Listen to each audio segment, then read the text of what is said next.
Hi friends, എല്ലാവർക്കും എൻ്റെ പുതിയ വീഡിയോയിലേക്ക് സ്വാഗതം. ഇന്ന് ഉണ്ടാക്കി കാണിക്കുന്നത് ചെറുപഴവും പിന്നെ മൈദപ്പൊടിയും വെച്ച് ഉണ്ടാക്കിയെടുത്ത നല്ലൊരു ഈവനിങ് സ്നാക്സിൻ്റെ റെസിപ്പിയാണ്. സിമ്പിളായിട്ട് ഉണ്ടാക്കിയെടുക്കാൻ പറ്റും, കഴിക്കാൻ നല്ല ടേസ്റ്റി ആയിട്ടുള്ള ഈ ഒരു സ്നാക്സ് റെഡിയാക്കിയെടുക്കുന്നത് എങ്ങനെയാണെന്ന് നോക്കാം.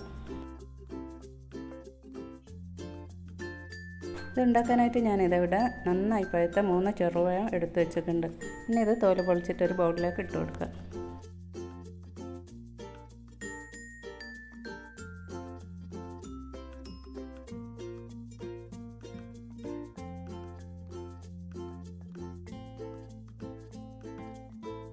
ഇപ്പോൾ ഇതാ പഴമെല്ലാം ഞാൻ തോല് പൊളിച്ചെടുത്തിട്ടുണ്ട്. ഇനി ഇതൊരു ഫോർക്ക് വെച്ചിട്ട് നന്നായി ഒന്ന് ഉടച്ചെടുക്കണം.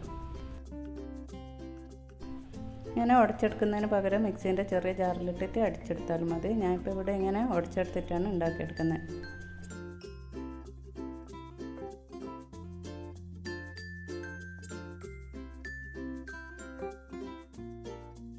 ഇപ്പോൾ ഇതാ പഴമെല്ലാം നന്നായി ഉടച്ചെടുത്തിട്ടുണ്ട്. ഇനി ഇതിലേക്ക് മധുരത്തിന് ആവശ്യമുള്ള പഞ്ചസാര ചേർത്ത് കൊടുക്കുക. ഞാൻ ഇവിടെ 1 ടേബിൾ സ്പൂൺ പഞ്ചസാരയാണ് ചേർത്ത് കൊടുക്കുന്നത്. പഴം നല്ല മധുരം ഉള്ളത് കൊണ്ട് തന്നെ അധികം പഞ്ചസാര ചേർക്കേണ്ട ആവശ്യമില്ല. ഇനി പഞ്ചസാരയും കൂടി ചേർത്തിട്ട് നന്നായി ഒന്ന് മിക്സ് ചെയ്തെടുക്കുക. ഈ പഞ്ചസാരയെല്ലാം നല്ലോണം ഒന്ന് അലിഞ്ഞു വരട്ടെ.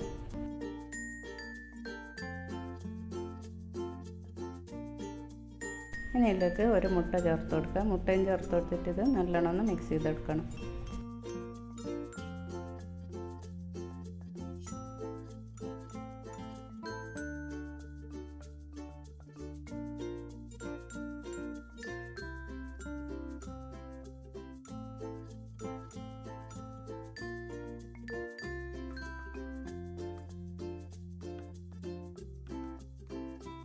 ഇപ്പോൾ ഇത് പഞ്ചസാരയും പഴവും പിന്നെ നമ്മൾ മുട്ടയെല്ലാം കൂടി നന്നായി ഒന്ന് മിക്സ് ചെയ്തെടുത്തിട്ടുണ്ട്.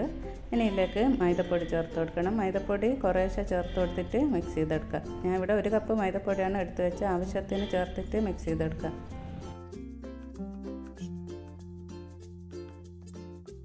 ഇതിൽ നമ്മൾ വെള്ളം ഒട്ടും ചേർക്കുന്നില്ല. പഴത്തിൻ്റെ ഒരു മുട്ടൻ്റെ മിക്സ് ഉണ്ടല്ലോ, അത് മാത്രമാണ് ഇതിനായിട്ട് ഉപയോഗിക്കുന്നത്.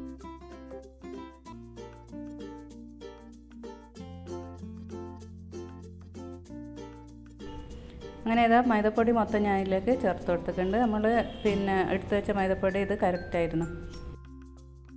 അഥവാ മാവ് ലൂസാണെങ്കിൽ കുറച്ചും കൂടി മൈദപ്പൊടി നമ്മൾ എടുത്തിട്ട് ചേർത്ത് കൊടുത്താൽ മതി.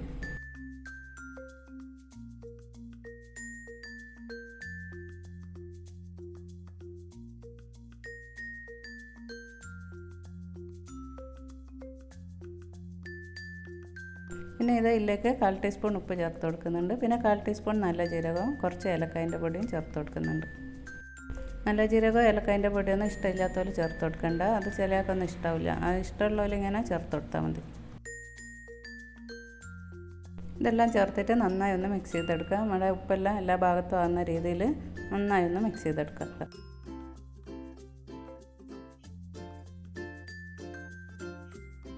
അങ്ങനെ ഇത് നമ്മളെ ബാറ്റർ ഇവിടെ റെഡി ആയിട്ടുണ്ട്. ഈ ഒരു പാകത്തിലാണ് ഇത് വേണ്ടത്. കൈ കൊണ്ടെല്ലാം ഇങ്ങനെ എടുത്തിട്ട് എണ്ണയിലേക്ക് ഇട്ട് കൊടുക്കുന്ന ഒരു പാകം ഉണ്ടല്ലോ, ആ ഒരു പാകത്തിലാണ് ഇത് റെഡിയാക്കി എടുക്കേണ്ടത്. അങ്ങനെ ഇത് എണ്ണ അടുപ്പത്ത് വെച്ചിട്ട് നന്നായി ചൂടായി വന്നിട്ടുണ്ട്. ഇനി നമ്മൾ ഇന്ന് ഓരോ ഉരുള എടുത്തിട്ട് എണ്ണയിലേക്ക് ഇട്ട് കൊടുക്കുക.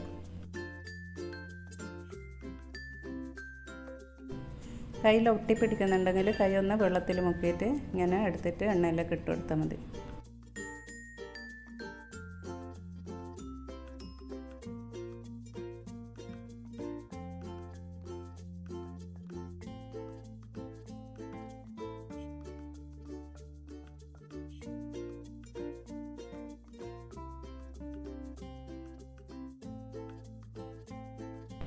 ഇത് മീഡിയം ഫ്ലെയിമിൽ വെച്ചിട്ട് ചുട്ടെടുക്കണം. ആദ്യം എണ്ണ നന്നായി ചൂടായി വന്നതിന് ശേഷം ഫ്ലെയിം മീഡിയത്തിലാക്കി കൊടുക്കുക. എന്നിട്ട് പെട്ടെന്ന് തിരിച്ച് മറിച്ച് വിട്ടിട്ട് ഇതൊന്ന് ചുട്ടെടുക്കുക. മുട്ട ചേർത്തത് കൊണ്ട് തന്നെ ഇത് പെട്ടെന്ന് കരിഞ്ഞു പോകും. അതുകൊണ്ട് മീഡിയം ഫ്ലെയിമിൽ വെച്ചിട്ട് തന്നെ ഇത് ചുട്ടെടുക്കണം. അങ്ങനെ ഇത് റെഡി ആയിട്ടുണ്ട്. ഇനി നമുക്കിത് എണ്ണയിൽ കോരിയെടുക്കാം. പെട്ടെന്ന് നമുക്കിത് ഉണ്ടാക്കിയെടുക്കാൻ പറ്റും.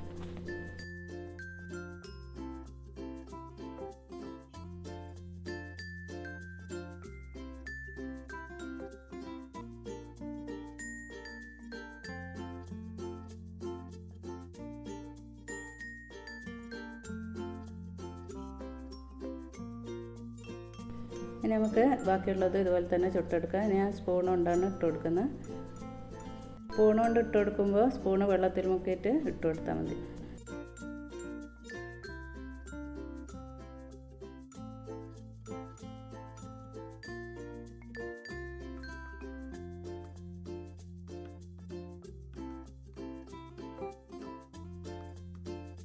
അങ്ങനെ ഇത് റെഡി ആക്കിണ്ട്. ഇനി ഇത് നമുക്ക് എണ്ണയിൽ നിന്ന് കോരി മാറ്റാം.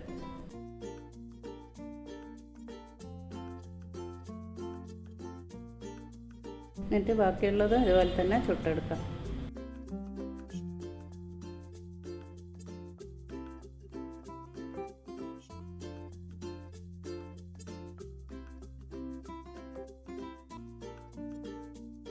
അങ്ങനെ മൊത്തം ഞാനിവിടെ ചുട്ടെടുത്തിട്ടുണ്ട്. ഇനി ഇതൊന്ന് മുറിച്ച് നോക്കാം. നല്ല സോഫ്റ്റ് ആയിട്ടുള്ള ടേസ്റ്റി ആയിട്ടുള്ളൊരു പലഹാരമാണ്. പെട്ടെന്ന് ഉണ്ടാക്കിയെടുക്കാൻ പറ്റും. പിന്നെ ഇത് മൈദപ്പൊടിക്ക് പകരം ഗോതമ്പ് പൊടി ചേർത്തിട്ട് ഉണ്ടാക്കിയെടുക്കാം. എന്നാലും നല്ല ടേസ്റ്റ് തന്നെയായിരിക്കും. പിന്നെ മുട്ട ഇഷ്ടമില്ലാത്തവരാണെങ്കിൽ മുട്ടയ്ക്ക് പകരം ഒരു നുള്ള് ബേക്കിംഗ് സോഡ ചേർത്ത് കൊടുത്തിട്ട് ഇത് ഉണ്ടാക്കിയെടുത്താൽ മതി. എല്ലാവരുടെ വീട്ടിലും പഴം ഉണ്ടാവില്ല. അങ്ങനെ ആകുമ്പോൾ നമ്മൾ അധികം പഴുത്ത് പോയ പഴമെല്ലാം ഉണ്ടെങ്കിൽ കളയാറാണ് പതിവ്. ഇതുപോലെ അങ്ങ് ഉണ്ടാക്കി കൊടുത്താൽ കുട്ടികളെല്ലാം കഴിച്ചോളും. പിന്നെ ഈ ഒരു വീഡിയോ ഇഷ്ടപ്പെട്ടാൽ ലൈക്ക് ചെയ്യുക. സബ്സ്ക്രൈബ് ചെയ്യാതെ ആരെങ്കിലും കാണുന്നുണ്ടെങ്കിൽ സബ്സ്ക്രൈബ് ചെയ്ത് സപ്പോർട്ട് ചെയ്യുക.